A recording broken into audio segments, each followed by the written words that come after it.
At the beginning of 1985, Los Angeles police noticed an increase in what seemed like unconnected violent crimes. Homes were being broken into, usually at night, but other than that, similarities were tenuous. Sometimes the homes would be burglarised, other times children would be abducted. On some occasions the intruder killed residents, on others they left them alive. These random acts of violence built in ferocity and frequency and spread out across the state of California. It soon became clear that they were dealing with a serial killer who was showing no signs of stopping. This nighttime killer became known as the Nightstalker, an alias that terrified all Californians because they targeted anyone regardless of age, sex, ability and race. Even the weapons used varied: guns, knives, blunt objects, ligatures, brute force. To make these crimes even more chilling, the Nightstalker began to leave pentagrams at crime scenes and demand that victims swore on Satan. This is the portrait of Richard Ramirez, also known as the Nightstalker.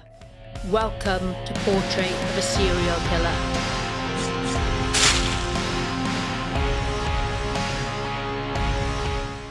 As usual, before I start, I want to give you a quick disclaimer. This episode will be intense. I won't go into all the gory details, but it could still be upsetting for some. If that's you, please keep yourself safe and click out the video. Hopefully I'll see you in another one. In this episode, the following topics will be discussed: paedophilia, sexual and physical abuse, murder, and Satanism. Okay, let's begin.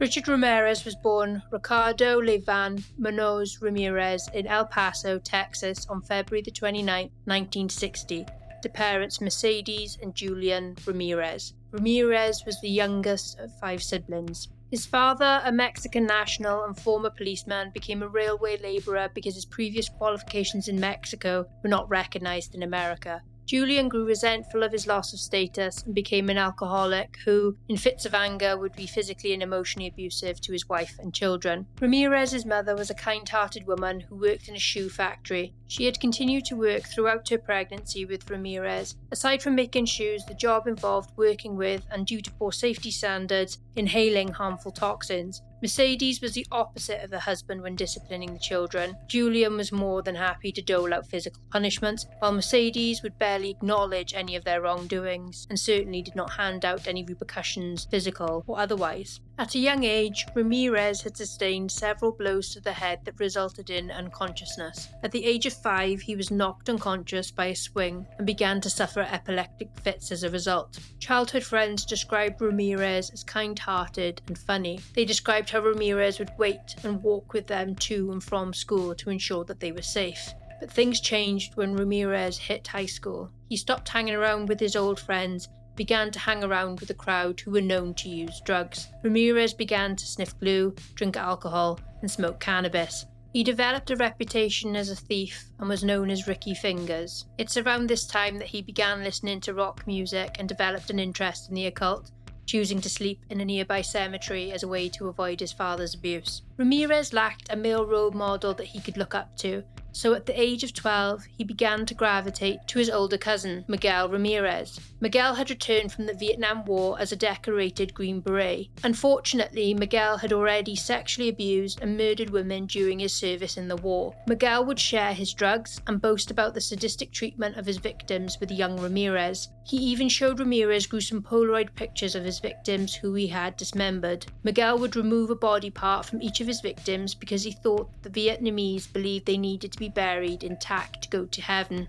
Ramirez would later admit to officials that he was not repulsed. In fact, he was fascinated by the Polaroids and the horrific crimes Miguel had divulged to him. Miguel took Ramirez under his wing, teaching him military skills which included kill and stealth tactics. Their relationship became more sinister on May 4th, 1973, when Ramirez witnessed Miguel murder his wife Jessie by shooting her in the face with a handgun. Again, Ramirez reported no feelings of disgust or anger towards his cousin, nor did he feel traumatized by the event. Miguel was found to be suffering from post-traumatic stress disorder and was found not guilty by reason of insanity. He was sent to a Texas state mental hospital for several years. Following the shooting, Ramirez moved in with his sister Ruth and her husband Roberto. Unfortunately, Roberto was an obsessive peeping Tom who would take Ramirez Ramirez with him during his nocturnal explorations of their neighborhood. When Miguel was released from hospital, he too would join them in their voyeuristic activities, watching women undress through windows. Miguel and Ramirez picked up where they left off and continued to bond over their love of drugs and all things macabre. Around the age of 14, Ramirez entered puberty, and his predilection towards violence became fused with his concept of sex. His sexual fantasies began to feature the binding, torture, rape and murder of women. Before dropping out of school in 9th grade, Ramirez was employed at a local Holiday Inn. He often used his master key to steal from customers, and it's believed that he also sexually assaulted 2 children in an elevator at the hotel. The incident was never reported, and so 14-year-old Ramirez faced no repercussions. Ramirez was eventually fired after he attempted to rape a woman in her hotel room. He was caught by her husband, who beat him up before reporting the incident to the police. Unfortunately, the couple lived out of state and declined to return to Texas to provide evidence in court, and so the charges were dropped. Some psychiatrists argue that Ramirez's childhood had a significant impact on his psychopathy. The various injuries to the head he suffered resulted in brain damage, which could explain his aggressiveness and hypersexuality. The abuse at the hands of his father not only normalized violence, but also caused Ramirez to seek a role model in his mentally unwell cousin Miguel. This relationship was probably the most damaging, as it encouraged Ramirez to associate violence with sex, and perhaps can explain, at least in part, why Ramirez became a sexual sadist like his cousin. Ramirez moved to California in 1982 and promptly developed a cocaine habit and began to visit prostitutes regularly. This increased his need to commit acquisitive crimes, not only to survive, but to fund his addictions.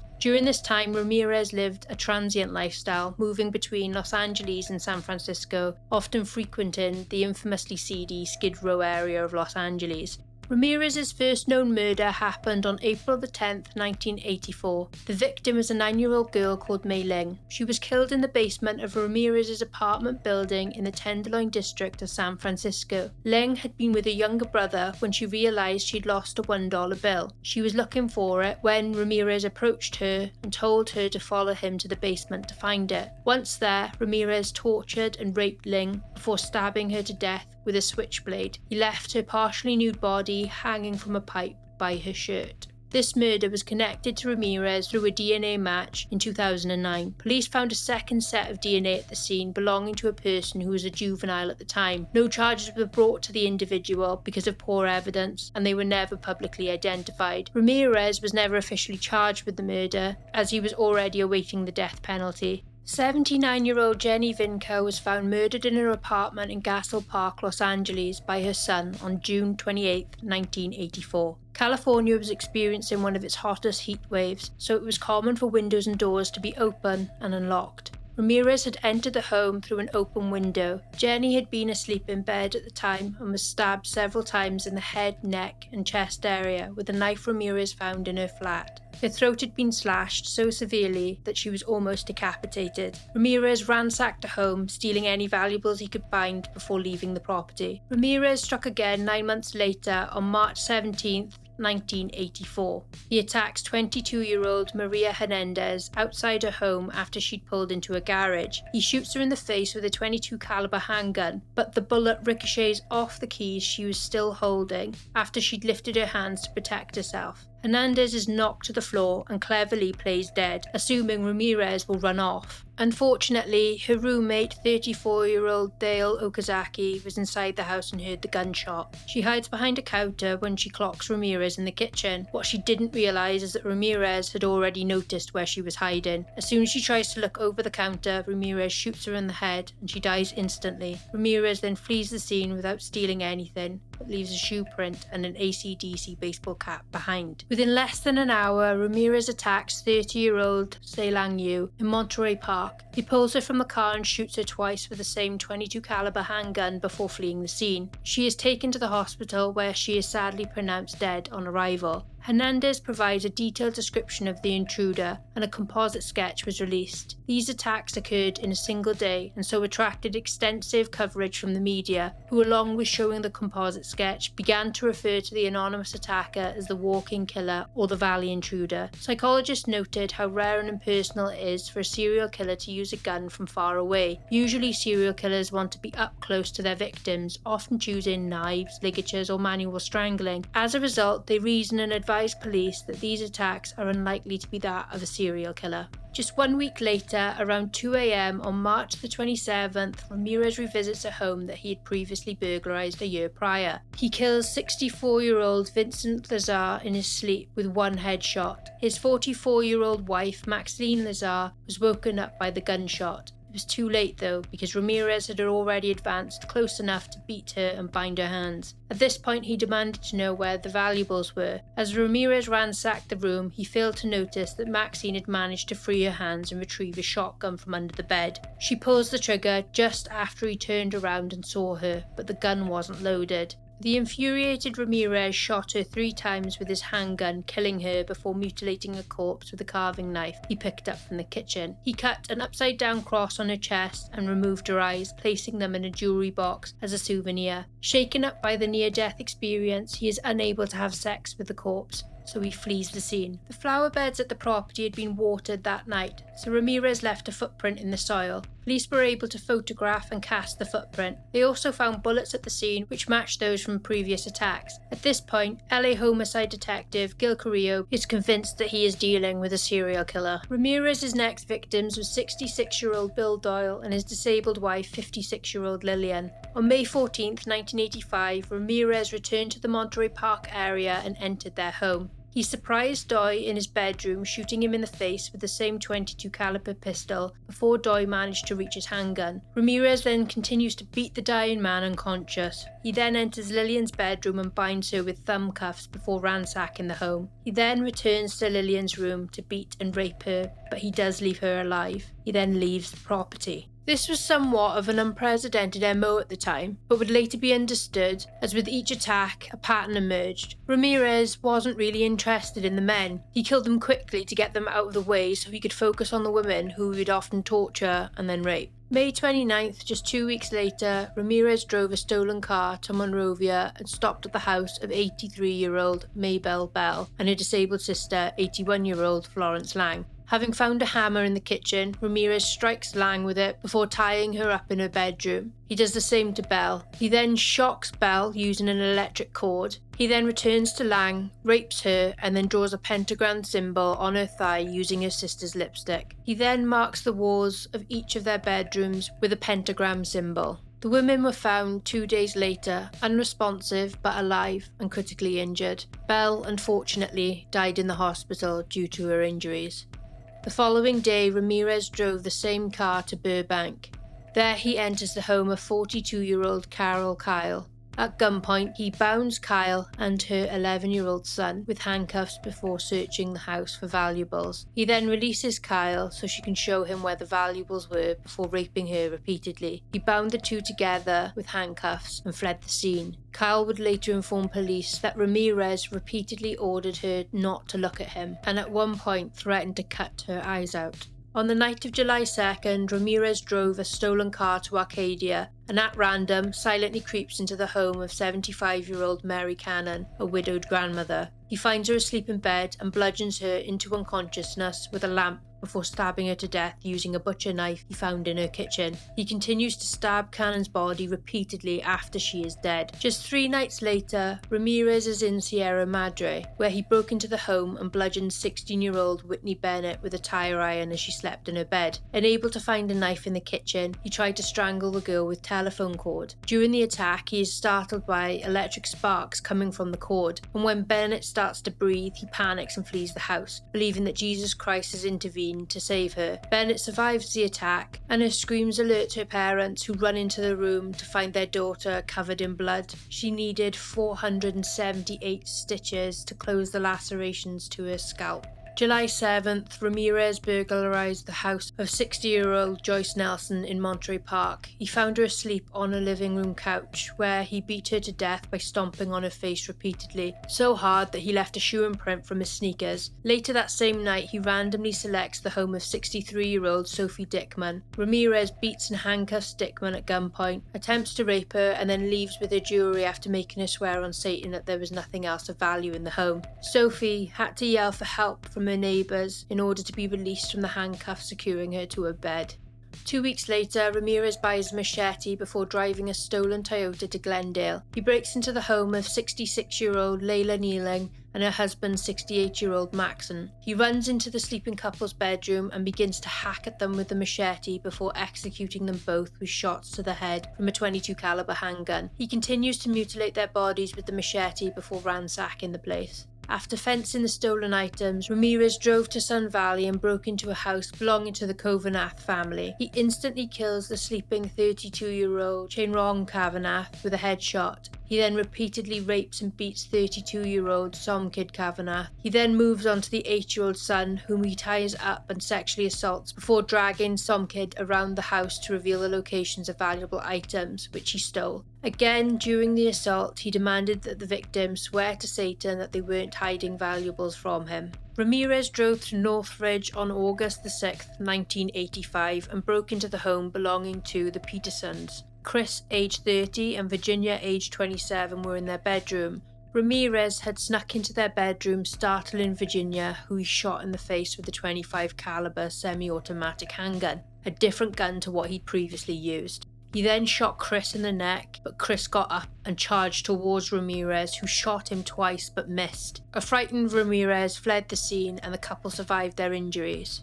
2 nights later, in the early morning, Ramirez enters the home of Sakina Abuath, age 27, and her husband, 31-year-old Alias Abuath. He had driven a stolen car to Diamond Bar and randomly selected their home. Once in the residence, he headed to the master bedroom where he shot a sleeping Alias in the head with a .25 caliber handgun, and then handcuffed and beat Sakina while ordering her to tell him where all the valuables were. Once he was satisfied that he'd found all the goods, he raped her. During this attack, he demanded that she stay quiet, to which Sakina swore on God that she would. This angered Ramirez, who insisted that she swear on Satan. Sakina complied. At some point, her 3-year-old son entered the bedroom. Ramirez ties up the boy and continues to rape the mother in front of him. Once Ramirez leaves, Sakina tells her son to go to the neighbours and get help. At this stage, the media had renamed the anonymous serial killer the Nightstalker, and this alias stuck. The Nightstalker's composite sketch was all over the news and was front page on all of the newspapers. Police were heavily patrolling the areas he had previously attacked.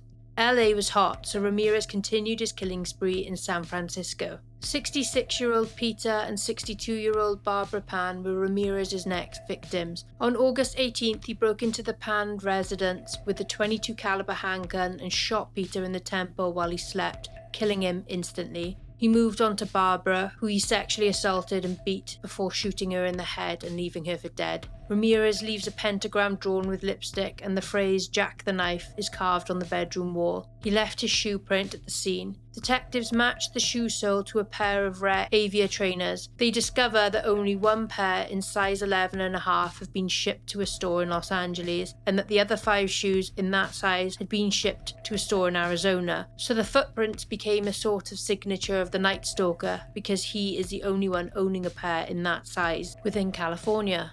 Unfortunately, San Francisco's Mayor Dianne Feinstein divulged critical forensic evidence of the shoe and the .25 caliber gun used in a television press conference after she was informed that LA and San Francisco police had linked the Pan crime scenes to previous crime scenes in LA through ballistics and shoe print evidence. The lead detectives of this case were infuriated because they understood that the Nightstalker was likely to follow media coverage and would get rid of evidence that linked him to these crimes. Ramirez did precisely as expected. He got rid of the trainers and would later tell police that he threw them off the Golden Gate Bridge.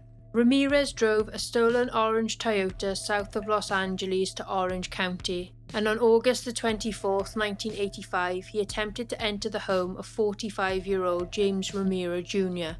His son, 13-year-old James Ramirez III, was the only one awake and had gone outside to retrieve a pillow from his dad's truck, but it was locked. At this point, he heard a rustling noise, and thinking it was probably an animal, he went to investigate but didn't notice anything out of the ordinary. James then went into the garage to begin working on his mini bike. He then hears footsteps outside the house and runs inside. He sees Ramirez through the bedroom window and promptly wakes up his parents. Ramirez fled the scene, but James raced outside and noted the car's colour, make and style, and a partial license plate number. Ramirez contacted the police with this information and later learned that his son had scared away the Nightstalker.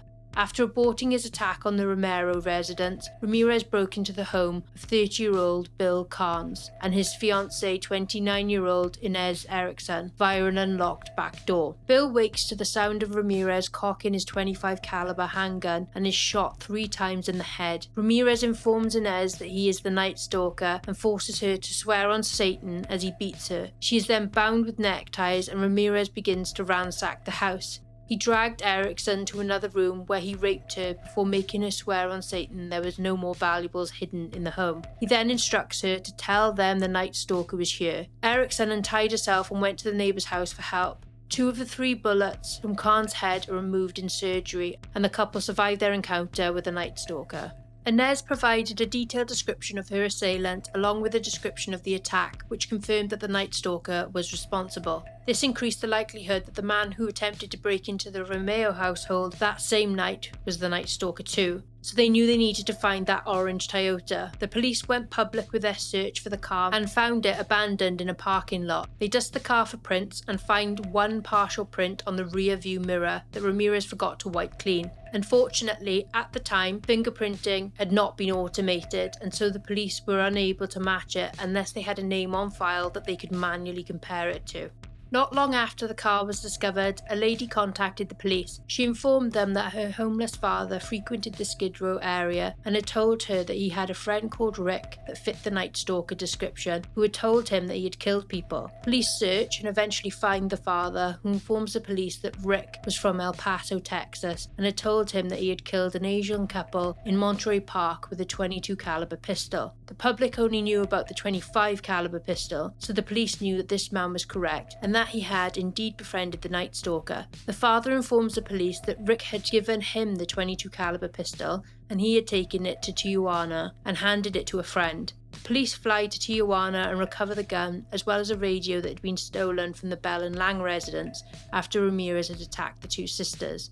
Meanwhile, a police informant handed a bracelet to Orange County Police. He explained that he had gotten it from his mother-in-law, who lived in San Pablo, California, and believed it to be linked to the Nightstalker case. Orange County Police followed this lead and spoke with the mother-in-law, who explained that it was a gift from her boyfriend, Armando Ramirez. She explained that this friend, Rick, from El Paso, had given it to him. The description she gave of Rick matched the description of the Nightstalker previously given by other victims. Police head to Armando Rodriguez's home, but Rodriguez refuses to cooperate. After some convincing, he finally discloses the name of his friend, Richard Ramerez. LA police now had a name they could manually check to see if it matched the fingerprint they found on the orange Toyota. They get a match and pull up his record, which contains a mugshot and a list of low-level charges, mainly theft and drug possession offences. The police show Armando the mugshot they have of Ramirez, and he confirms it's the same person who gave him the bracelet. On August 30th, 1985, LA, San Francisco and Orange County police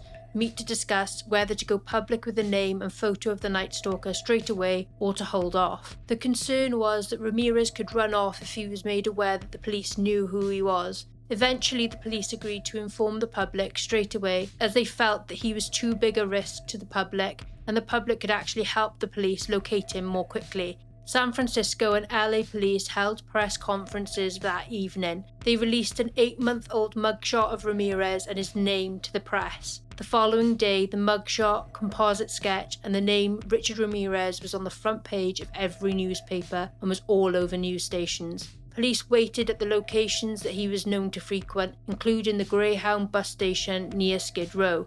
Ramirez had been out of town visiting his brother in Arizona and had no idea he had been identified and that his face was plastered everywhere back home.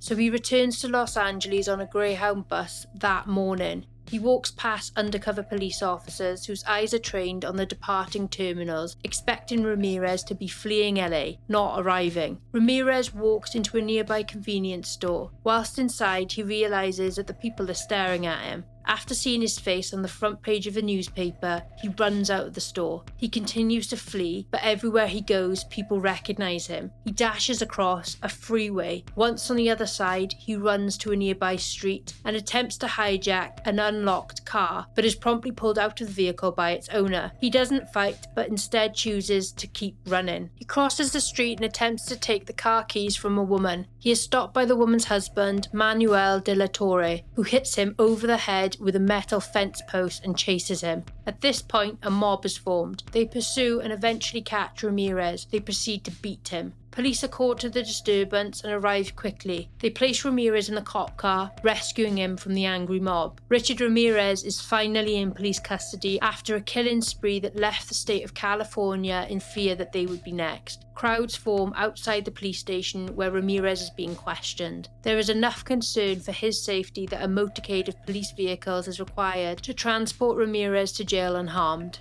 The preliminary hearing was somewhat of a circus, with Ramirez performing for attendees and the media. During his first appearance, he showed off a pentagram he had drawn on his hand, and after pleading not guilty on all counts, he shouted "Hail Satan" as they began leading him out of the courtroom. Ramirez would shout, laugh and stick out his tongue whilst the prosecution addressed the court. Young female groupies would attend the court in the hopes of catching his eye. Ramirez would sometimes wave and smile at them. During the actual trial, Ramirez was quiet, and when the verdicts were being read, he elected not to be present in court. On September the 20th, 1989, the trial ended and the jury's verdicts concluded. Ramirez had been found guilty on all 43 counts. This included 12 counts of first-degree murder, 1 count of second-degree murder, 5 counts of attempted murder, 11 counts of rape, and 14 counts of first-degree burglary.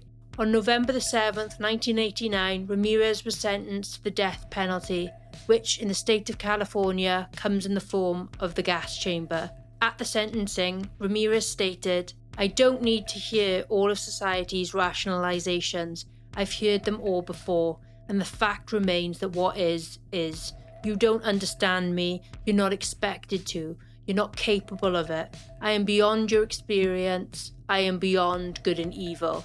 While being escorted back to prison, he addressed the press stating, "Big deal, death always came with the territory, I'll see you in Disneyland." The district attorney had decided not to charge Ramirez with any of the cases involving the abduction and rape of minors because he wanted to spare the children the trauma of testifying in court. I haven't gone into these individual cases because, to be honest, I couldn't face it. I do think it's important that I make it clear that Richard Ramirez was not a disciple of Satan. He didn't just kill and rape adults. He was a paedophile who raped children as young as 6. And of course, we know he is responsible for the death of 9-year-old Mei Ling, although he was never officially charged. What I can't understand is that he continued to get fan mail from women, often containing nude pictures. He even got married while he was in prison. In '96, he got married to a woman called Doreen Loy. Apparently, she separated from Ramirez once he was linked to the murder of Mei Ling. Up until that point, for some unfathomable reason, she'd believed he was innocent.